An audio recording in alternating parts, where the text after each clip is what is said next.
Fields of Grass is an interactive game set in a lush, idyllic environment. The player controls the sparkly cursor with a haptic interface device like the Novant Falcon shown here. Motors inside the device provide tactile feedback. For instance, the player encounters resistance while the cursor sifts through the dense dirt layer, or a hard surface when in contact with a rock.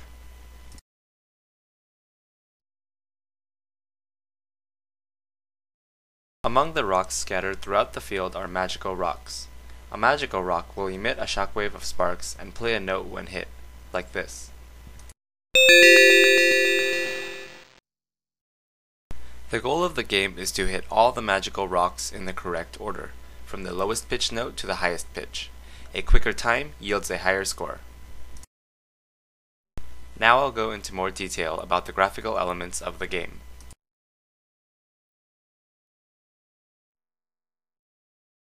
The grass needs to be visible from all angles, look unique and non-repeating, and sway subtly in the wind. I tackle the first challenge by arranging the grass into clusters consisting of 3 intersecting quads. I randomly generate a field of these clusters and sort them back to front prior to rendering. To give each quad a unique look, I randomly sample the texture from a texture atlas. Note the large number of textures I can get from just one texture file. Lastly, I pass in the current frame counter to the grass vertex shader and shift each vertex using simple trigonometry functions, given the frame and some of the vertex's properties. Note that only the top vertices of each quad should be moved, so the grass still appears to be rooted to the ground. The end result is a convincing grassy field.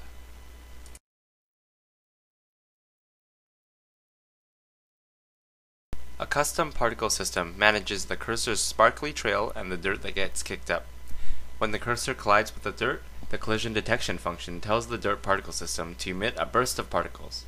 I also add some randomness to the alpha value so the sparkles appear to shimmer as they fade away.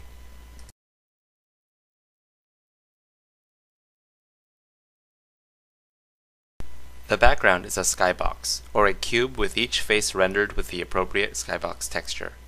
I create the cube large enough away so that it renders behind everything else.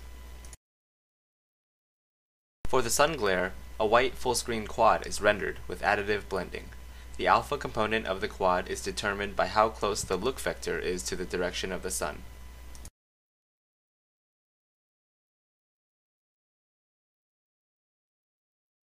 To achieve the bloom effect, also known as full screen glow, I first save the contents of the screen to a texture.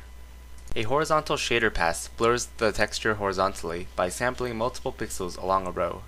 I render the result to a full screen quad and apply a second vertical shader pass, which similarly blurs the texture vertically.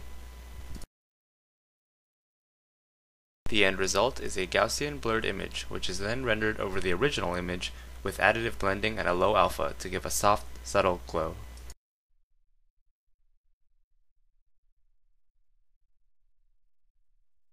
The motion blur effect is achieved with the accumulation buffer. To blend the current frame with previous frames, I scale the accumulation buffer down a bit and add in the current frame. The scalar weights determine how blurry the motion gets and should always add up to 1. And that pretty much sums up the making of Fields of Grass. Thanks for watching.